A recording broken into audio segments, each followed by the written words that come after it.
আসসালামু আলাইকুম। সংবাদে আপনাদের সবাইকে স্বাগত জানাচ্ছি। আমি ফিরোজ তোহা। শুরুতেই সংবাদ শিরোনাম। বাংলাদেশের সর্বশেষ গুরুত্বপূর্ণ আপডেট সংবাদে আপনাকে স্বাগত। শুরুতেই সংবাদ শিরোনাম, পরে বিস্তারিত। শুরুতেই জানিয়ে দিব, 2 মেয়াদের বেশি কেউ প্রধানমন্ত্রী থাকতে পারবেন না, বললেন তারেক রহমান। একজন ব্যক্তি 2 মেয়াদের বেশি বাংলাদেশের প্রধানমন্ত্রী থাকতে পারবেন না বলে মন্তব্য করেছেন বিএনপির ভারপ্রাপ্ত চেয়ারম্যান তারেক রহমান। এ সময় তিনি বলেন, ক্ষমতা কুক্ষিগত করে আর কেউ যেন স্বৈরাচারী শেখ হাসিনার মতো না হয়ে উঠতে পারে তা নিশ্চিত করতে বিএনপির সংবিধানে এমন ব্যবস্থা রাখতে চায় যাতে কেউ পরপর 2 বারে বেশি প্রধানমন্ত্রী না হতে পারে।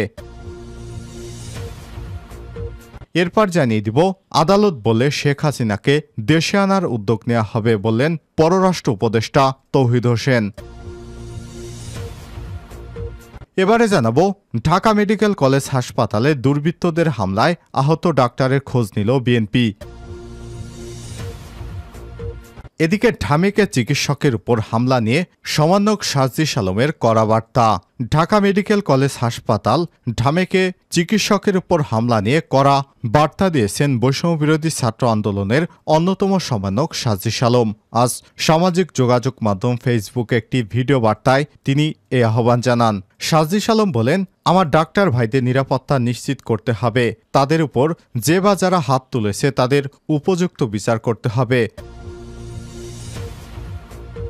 এবারে জানাবো, ওয়াসা ভবনে এমডির পদত্যাগের 17 দফা দাবিতে বিক্ষোভ। চট্টগ্রাম দামপাড়া ওয়াসা ভবনে 17 দফা দাবিতে বিক্ষোভ করেছে বৈষম্যবিরোধী ছাত্র আন্দোলনের নাগরিক সমাজ।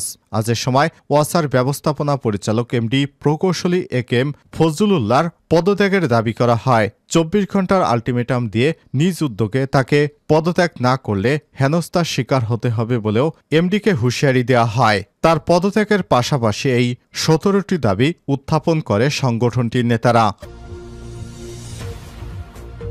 এবং সর্বশেষ জানিয়ে দিব, বিশ্ববিদ্যালয়ের হল দখলের নেপথ্যে যেভাবে হাজী সেলিমের স্ত্রী গুলশানারা মার্কেট ছাড়তে 3 দিনের আলটিমেটাম।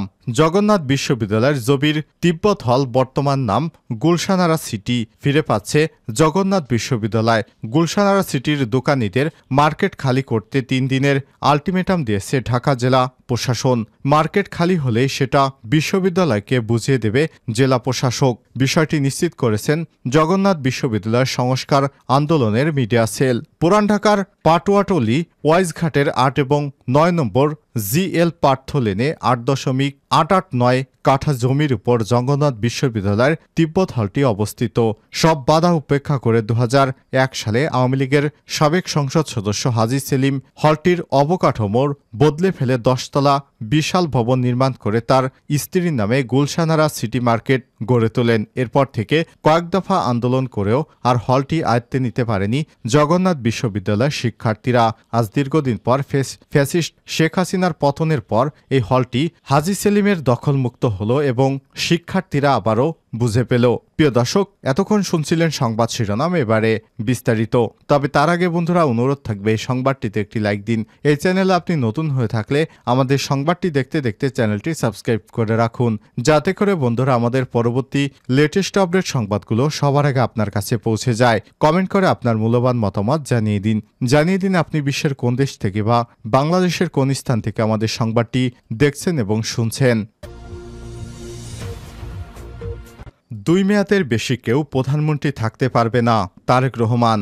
একজন ব্যক্তি 2 মেয়াদের বেশি প্রধানমন্ত্রী থাকতে পারবে না বলে মন্তব্য করেছেন বিএনপির ভারপ্রাপ্ত চেয়ারম্যান তারেক রহমান। এ সময় তিনি বলেন, ক্ষমতা কুক্ষিগত করে আর কেউ যেন স্বৈরাচারী না হয়ে উঠতে পারে তা নিশ্চিত করতে বিএনপি সংবিধানে এমন ব্যবস্থা করতে চায় কেউ পরপর 2 বারে বেশি প্রধানমন্ত্রী হতে পারবে না। রোববার তৃণমূল পর্যায়ে ধারাবাহিক মতবিনিময় সভার অংশ হিসেবে কুমিল্লা এবং ফরিদপুরের নেতাকর্মীদের উদ্দেশ্যে দেয়া বক্তব্যে এসব কথা বলেন তারেক রহমান। তারেক রহমান বলেন, গত 5 আগস্ট স্বৈরাচার পতনের সঙ্গে সঙ্গে বাংলাদেশের মানুষের প্রত্যাশা যুক্ত হয়েছে নতুন আশাবাদ আর পরিবর্তিত হয়েছে ভাষা। এই পরিবর্তিত নতুন ভাষা পড়তে ও বুঝতে হবে আর আশাবাদকে বাস্তবে রূপান্তরিত করতে হবে।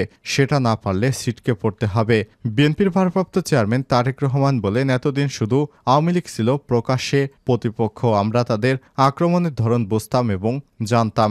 এখন ওরা ছাড়াও চারিদিকে আশঙ্কা অদৃশ্য প্রতিপক্ষ, এদের অবস্থান অন্ধকার, এরা সর্বত্র সতর্ক থাকতে হবে এবং এই দৃশ্যমান আর অদৃশ্য প্রতিপক্ষের মোকাবিলায় সুতরাং নেতাকর্মীদেরকে সতর্ক থাকার আহ্বান জানান বিএনপির ভারপ্রাপ্ত চেয়ারম্যান তারেক রহমান।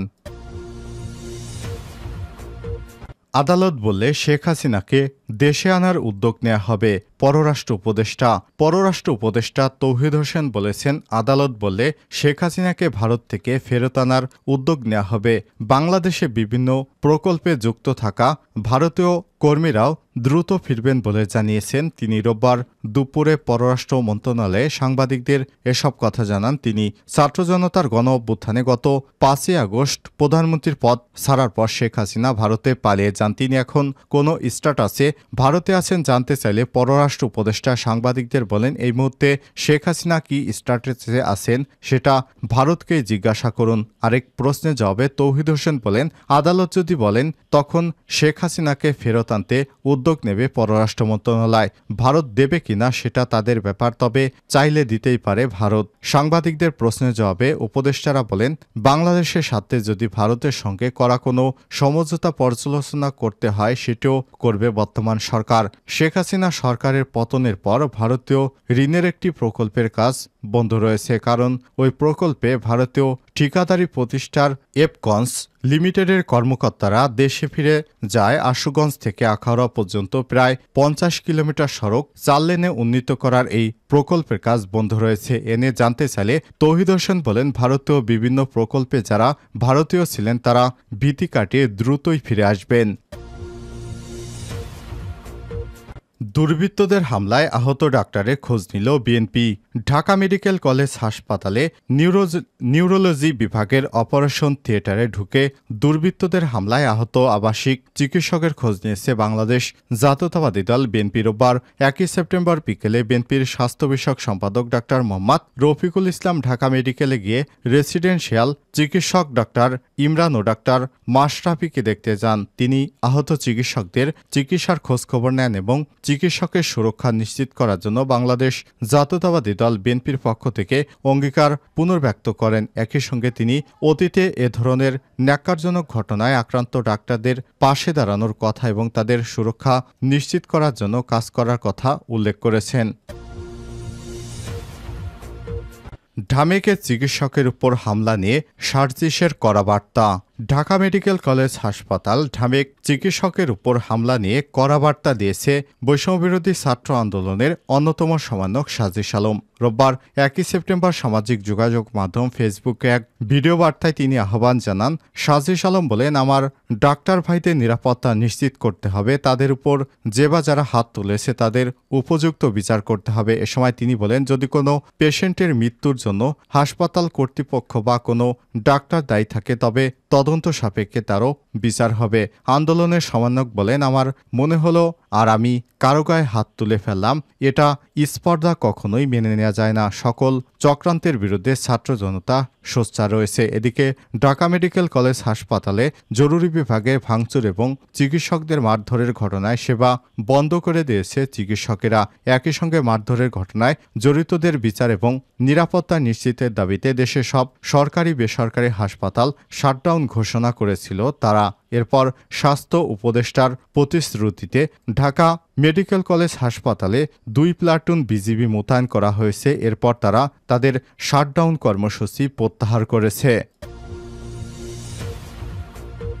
ওয়াসা ভবনের এমডির পদত্যাগ সহ 17 দফা দাবিতে বিক্ষোভ। চট্টগ্রাম দামপাড়া ওয়াসা ভবনে 17 দফা দাবিতে বিক্ষোভ করেছেন বৈষম্যবিরোধী সাধারণ নাগরিক সমাজ। এ সময় ওয়াসার ব্যবস্থাপনা পরিচালক এমডি প্রকৌশলী একেএম ফজলুল্লাহর পদত্যাগের দাবি করা হয়। 24 ঘন্টার আলটিমেটাম দিয়ে নিজ উদ্যোগে পদত্যাগ না করলে হেনস্থার শিকার হতে হবে বলেও এমডিকে হুঁশিয়ারি করা হয়। এর আগে ঢাকার ওয়াসার এমডিরও পদত্যাগ করতে বাধ্য করেছিল সেখানে সাধারণ নাগরিক সমাজ।